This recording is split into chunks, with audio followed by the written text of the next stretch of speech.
Hello viewers, আসসালামু আলাইকুম। কেমন আছেন সবাই? আশা করি ভালো আছেন।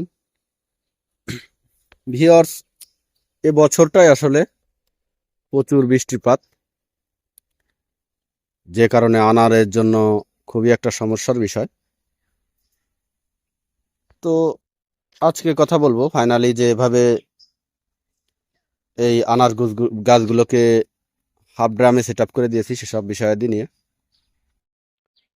এবং কিভাবে বেশি ফল নেওয়া যায়, কিভাবে গাছে ফলন বাড়ানো যায় এসব বিষয়াদি নিয়ে, এবং ফুল ও ফল ঝরা সমস্যা, এসব খুঁটিনাটি বিষয় নিয়ে আজকে আলোচনা করব। তো ভিউয়ার্স, স্ক্রিনে যে গাছটি দেখতে পাচ্ছেন এটি হচ্ছে এভার সুইট। এর থেকে যে ছোট চারাগুলো ছিল সবগুলো 8 লিটার টবে ছিল। এই গাছগুলো 8 লিটার টবে ছিল। তো ফাইনালি আমি গাছগুলোকে পটিং করা শুরু করেছি, ড্রাম চেঞ্জ করে নতুন নতুন ড্রামে এবং বড় ড্রামে দেওয়ার প্রস্তুতি শুরু করেছি, এবং অলরেডি অনেকগুলা দিয়ে দিয়েছি। তো কিভাবে মাটি তৈরি করেছি এসব বিষয়াদি নিয়ে কথা বলবো। তো ভিউয়ার্স, এই যে প্রথমেই বলি, এই যে ড্রামগুলো দেখতে পাচ্ছেন, এই ড্রামগুলো আপনারা যে কোনো তেলের দোকানে পেয়ে যাবেন। এটি হচ্ছে তেলের বেরেল এবং বিভিন্ন কেমিক্যাল বেরেল, যেগুলা স্থান ভেদে 1100 থেকে 1250 টাকা এভাবে নেবেন। একটি কেটে দুইটি করতে পারবেন। তো এই 20 লিটার টবে এই গাছগুলো এতদিন ছিল, যেগুলো আসলে ছাদের উপরে টানা রৌদ্র খুব বেশি একটা নিতে পারেনি। সকালে পানি দিয়ে গেলে দেখা যায় যে সন্ধ্যা পর্যন্ত গাছগুলোতে পানির স্বল্পতা এবং গাছগুলো ঢলে যাচ্ছে, ফুল ও ফল ঝরে যাচ্ছে, প্রয়োজনীয় খাদ্য নিতে পারছে না। এসব সমস্যার কারণেই এই গাছগুলোকে এই যে বড় ড্রামে সেট আপ করে দিয়েছি, এবং এগুলোর থেকে ইনশাল্লাহ এখন ভালো ফলন আশা করতেছি। সেজন্য খাবার দাবার সবকিছুই দিয়ে দিয়েছি। কিন্তু সমস্যাটা হচ্ছে স্প্রে ক্ষেত্রে, যেটা হচ্ছে এই টানা বৃষ্টির কারণে এই স্প্রে ঠিকঠাক মতো দেওয়া হচ্ছে না। এই দেখতে পাচ্ছেন লাইন দিয়ে কিন্তু আমি লাগিয়ে দিয়েছি। আমার কাছে প্রায় 17 থেকে 18টি জাতের আনার জাত সংগ্রহে রেখেছি আমি। তো ভিউয়ার্স, যারা ছোট চারা কিনবেন প্রথমে এই ধরনের বড় টবে রোপণ করবেন না, তারা এই ধরনের ছোট টবে রোপণ করবেন। তো গাছটি যখন একটু বড় হবে তখন কিন্তু এই টবের খাদ্য, এই টবের মাটি এই গাছের জন্য যথেষ্ট নয়। তখন আপনারা অবশ্যই এই গাছগুলোতে, এই ড্রামগুলোতে এই গাছগুলো সেট আপ করে দিবেন। আর যখন গাছে ফুল ও ফল নেওয়ার চেষ্টা করবেন, মানে ফুল ও ফল নেবেন, গাছকে ফুল ও ফলের জন্য প্রস্তুত করবেন, তো আমরা প্রায় প্রথমে একটা ভুল করি, সেটা হচ্ছে গাছে আমরা পিজিআর দেই। গাছের গোড়ায় খাবার থাক না থাক আমরা পিজিআর দেই। আসলে এই ভুলটা না করাই ভালো। প্রথমেই আপনি গাছকে খাদ্য দিবেন, মানে জৈব সার দেন আর রাসায়নিক সার দেন, যে কোনো ধরনের সার দিবেন। সার দিয়ে গাছগুলোকে সুন্দর করে সার পানি দিয়ে অনুখাদ্য দিয়ে গাছের গোড়ায় সাজিয়ে দিবেন। তারপর দেখা যায় যে 3 থেকে 4 দিন পরে আপনি গাছে যেমন ব্রোন দিতে পারেন, তারপর জিঙ্ক দিতে পারেন। এসব দিলে কিন্তু আপনার গাছের গোড়ার যে খাবারটা, এই খাবারটাও খুব সুন্দরভাবে গাছ গ্রহণ করতে পারবে। অনুখাদ্য, বিভিন্ন ধরনের জৈব সার, রাসায়নিক সার, এগুলো যখন দিবেন গাছ কিন্তু খাদ্য গ্রহণ করতে পারবে।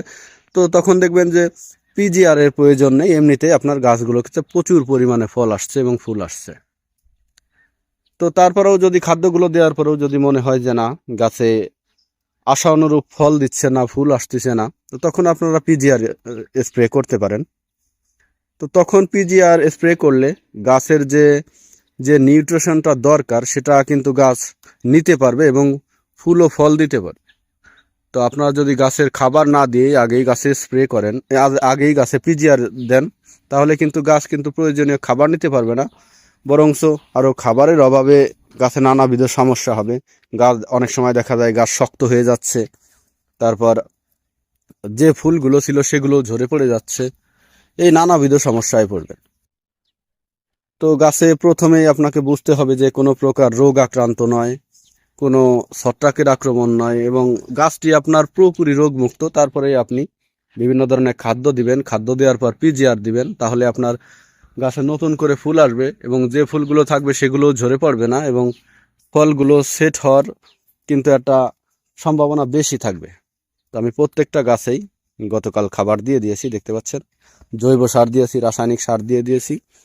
আজ বৃষ্টির কারণে অন্য কোনো ওষুধ স্প্রে করতে পারিনি, তবে বৃষ্টি থেমে গেলে ইনশাল্লাহ স্প্রে করে দিব। যে পুরনো যে ফুলগুলো ছিল সবগুলোই প্রায় কম বেশি ছিঁড়ে দিয়েছি।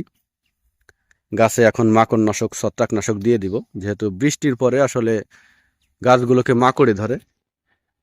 তো আমার কিছু গাছে অলরেডি ফলন আছে এবং কিছু গাছ আমি এই শীতের জন্য রেডি করছি। দেখতে পাচ্ছেন এগুলা কিন্তু থাই, এই যে এগুলা কিন্তু সবই থাই জাতের আনার। এখানে রয়েছে এটি হচ্ছে সোলাপুর লাল, এটিতে মাশাআল্লাহ ব্যাপক ফলন আছে প্রত্যেকটা ডালেই কম বেশি, দেখতে পাচ্ছেন মাশাআল্লাহ।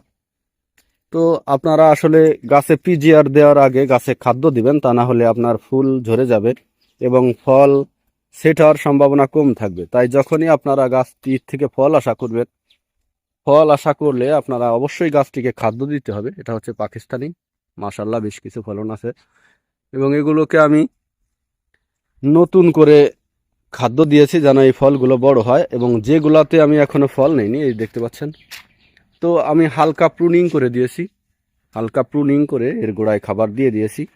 এবং বৃষ্টি যখন শেষ হবে তখন আমি এখানে বিভিন্ন ছত্রাকনাশক, মাকড়নাশক দিয়ে স্প্রে করে দিব। তো আশা করি এগুলোতে যে ফুল আসবে সেগুলো ফলে সেট হওয়ার সংখ্যাটা একটু বেশি হবে। তো আপনারা চাইলে এভাবে গাছের গোড়ায় আগে খাবার দিবেন, তারপর বিভিন্ন পিজিআর দিতে পারেন, তাহলে হয়তো আপনার গাছে এভাবে ফল হওয়ার সম্ভাবনা বেশি থাকবে। তো আমি আসলে দুইটা গ্রুপ করেছি, একটা গ্রুপে কিন্তু আমার অলরেডি ফলন আছে, দেখতে পাচ্ছেন এটি হচ্ছে অস্ট্রেলিয়ান আনার। আপনারা চাইলে এই ধরনের আনার ছাদ বাগানে রাখতে পারেন, বেশ ফলন আছে মাশাল্লাহ। ওপাশে রয়েছে সোলাপুর লাল, এটিতেও ইনশাল্লাহ গুটি সেট হয়ে গিয়েছে। এবং নতুন করে যে গাছগুলো দেখতে পাচ্ছেন, এই গাছগুলো কিন্তু আমি ফল নেওয়ার জন্য রেডি করতেছি এখনো, ইনশাল্লাহ এখন রেডি হয়ে গেছে, এখন প্রয়োজনীয় খাবার দিয়ে দিয়েছি, এগুলা নতুন করে সেট হবে। তো আপনারা চাইলে এভাবে পর্যায়ক্রমে রাখতে পারেন। তো আমি এভাবে এই জন্যই করেছি যে এই গাছগুলোই যখন ফল হবে তখন ওই গাছগুলোই যখন গুটি সেট হবে, এই গাছগুলোর ফলগুলো তখন খাওয়ার মতো একটা শেপে চলে আসবে এবং পেকে যাবে। এই দেখতে পাচ্ছেন প্রায় 60 থেকে 8টি গাছে ফল আছে এবং 7 থেকে 8টি গাছ আমি নতুন করে ফল নেওয়ার জন্য রেডি করেছি, যেন এই গাছের ফলগুলো শেষ হয়ে গেলে অন্য গাছের ফলগুলো আমরা হারভেস্ট করতে পারি।